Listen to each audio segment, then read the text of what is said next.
Latino heat. There's definitely heat in the Guerrero household because Vicky Guerrero's youngest daughter of Eddie Guerrero, has accused Vicky's husband of sexually assaulting her. Welcome back, guys, to Fog Wrestling. Some breaking news here today. Wasn't expecting this, but yeah, the youngest daughter of Vicky and Eddie Guerrero, Sherilyn Guerrero, has come out and accused Vicky's current husband, Chris Benson, of sexually assaulting her on a cruise in early 2020. What's your first thoughts when you hear this?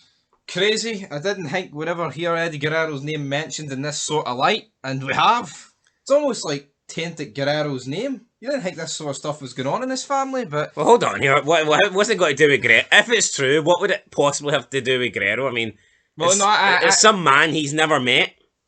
Yeah, I know, but... being accused of doing it. No, I don't mean it's tainted Guerrero. I just mean, like, it makes you feel sorry for Guerrero this has happened. And he can't do nothing about it? Aye, he's dead. Aye. See, that's mental. See, once you're dead, like, someone could be hurting a family member, you can't do nothing about it. Either way, this ain't a win-win for Eddie Guerrero. You look at it, right? The guy who's replaced him, essentially, has potentially raped his daughter. But how many times have we seen in professional wrestling and in real life, women will lie and tell whatever fake stories they have to in order to receive sympathy, to get a cash payout, or to get anything along those lines. Maybe Eddie's lining up a frog splash for heaven. Maybe she's learned for the best: lie, cheat, and steal, especially the lie part. But yeah, let's listen to her statement then, and then we'll see if we can come to a conclusion. Also, Chavo Guerrero, Chavito, he also weighed in and gave his opinion. But he went a wee bit Kerwin Whiteweight. He gave his opinion on the matter. So this is what Sherilyn Guerrero had to say. Quote, "Okay, so come 2020, right before COVID, there was a cruise that my family had went on. And basically on this cruise, I got sexually assaulted. And the unfortunate part is, it was by my stepdad. Yeah, it was by my stepdad. And was I the only one? No. But that's not my business to put their story out there, but it happened to me. And the fact I protected somebody that clearly doesn't give a shit about me is beyond me. But hey, growth and maturity, right? I lived with them, so I didn't know what to do after that happened. I was living with them, then COVID happened, everything shut down. I basically just became mute. I feel mute and very numb. And I worked my ass off to get out of there and get my own apartment, which I basically got in September of 2020, that same year. I really did everything I could, not only to protect my mum, but to keep peace and just get on with my life, basically." End of quote. So that's her story of offence. She hasn't really said much. Basically just says that she was on a cruise, she got sexually assaulted, and then moved on. Said there was multiple other people that got sexually assaulted. But she... Well, on the cruise or in a different case? I mean, she needs to be a bit more of a explanation here for me to buy it.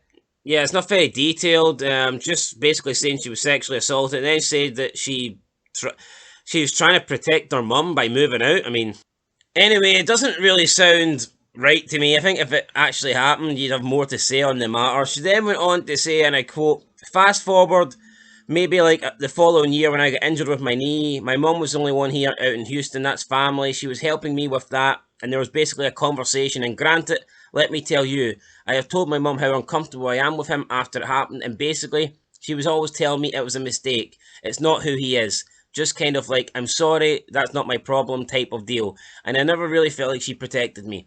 So when I got injured, money was a thing with my surgery and having help with that, blah, blah, blah, blah, blah. More of the story is she thought, I owe this man everything. I owe him respect. I owe him just all this stuff. And last time I checked, anybody that handles me like that physically doesn't get my respect. And I really tried to tell my mum that, but she took it as a way of disrespect to her and her relationship, and that meaning she doesn't want anything to do with me. If I disrespect her relationship, did she care? Did I care about my mum's career and all that? But seeing my own mum be okay with abandoning me, and I get people need time to heal if they're going through something, but it's been 2 years, and I'm almost going on 3, and I've been blocked. Like, I can't even call my mom, and she's basically the closest family I know to me, and I haven't been able to call her or anything. End of quote. Just sounds like an absolute mess. I mean, she says, "Oh, the only person I've got." Well, you're the one that moved out. You could have maybe brought her up back in the house if it is real. But again, Vicky Guerrero, we'll maybe have to see Vicky Guerrero's side of the offence here to see who got blocked for what reasons and see if there's a different side to this story. Because personally, if I was to make a call on the side, brother, I'd say it's a load of shit. Yeah, Vicky. Why? I mean, why is Vicky Guerrero like just abandoned her daughter for the last 2.5 years? So obviously that wouldn't just happen if.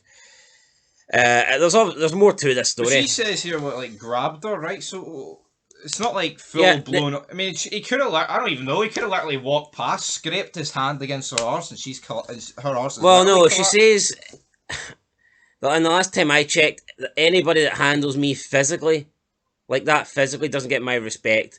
Now, to me, when you handle someone physically, it means like you've handled them more like in a rough manner, in a physical manner. Like the physicality's been too like hard rather than in a sexual manner. Like I don't think you wouldn't word something like that if someone like inappropriately touched you.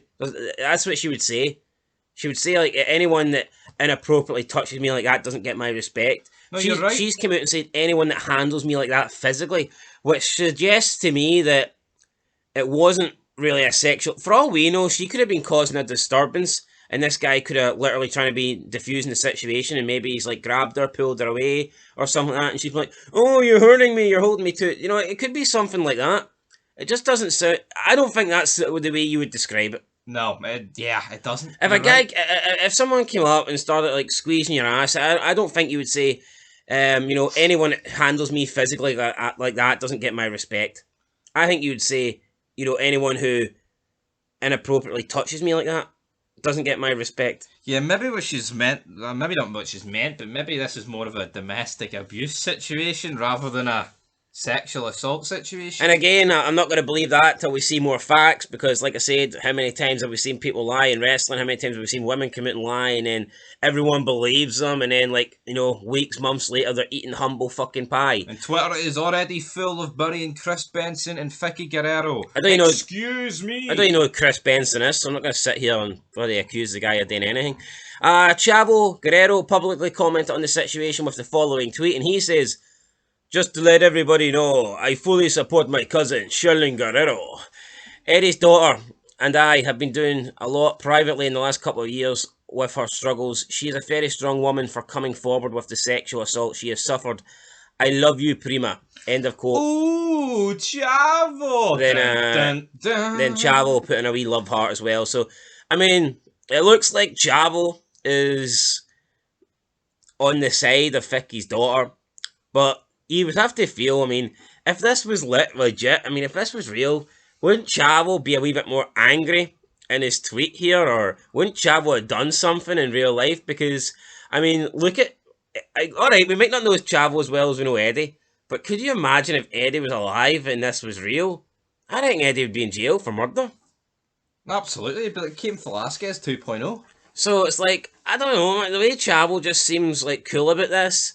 It's like, he says he's like supporting Vicky's daughter, but at the same time, he's not really bashing Vicky or Vicky's husband. So, I mean, I get it right. Seeing a tweet, he's not going to come out and say, "I'm going to kill Chris Benson." No, I get that, but he's not even, he's not even criticising. He's not even coming out and saying, "I fully support her." What Vicky's doing and this stuff is horrible, and he's not saying any of that. He's just come out. He's almost like he's on the fence, but he's just backing her first before there's any other public comment for the other two. Yeah. And again, struggles. Maybe she's not well. Maybe she's got issues and stuff like that. And, well, she even sounds like she's got issues, to be fair. So maybe, you can support someone and they can be in the wrong. Maybe Chavo Guerrero's supporting her, even though she is in the wrong. Maybe he's supporting her because Vicky's not. And she's got no one else, and maybe he feels obliged to Eddie. I don't know. But then again, right, she just literally went on that thing. So already, you've got an example of lies. She says her only family's Vicky, and she hasn't been talking to her for 3 years, despite the fact Chavo said he's been in contact with her. So what is it, you stupid bitch?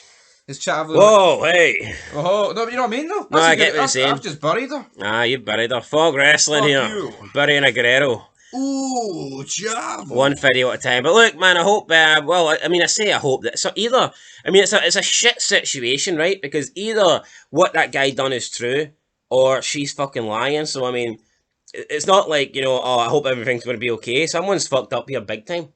And I guess we'll wait and see. Maybe Chris Benson's a bastard. Maybe he is, or maybe Sheila Guerrero is also a bastard. Maybe they're all bastards. Anyway, guys, Eddie Guerrero, rest in peace. Wish he was still here. Wish he was still putting on great matches and lying, cheating, and stealing. But he's no, unfortunately. So that's it. Till next time, guys. Leave your opinions down below. What do you think's the case here? I'm sure more news will break out on this story. I'm just very reluctant to believe anybody, especially when they're very limited on the information that they offer. I mean, she's come out here and basically gave no account really on the incident of what happened. Basically just said, aye, look, he sexually assaulted me on a cruise. And that was it. You know, come on, I think you need to put a wee bit more details out there, a bit more information. But we'll see what happens, guys. Let us know your thoughts down below, and we'll catch you. To make up a story that you go into more detail with, though. Yeah, because then you need to remember your lies. And you better just keep it... testify. Just keep it simple. Just do Ron Simmons. Just say, damn. Damn, Chris Benson. And on that note, guys, peace.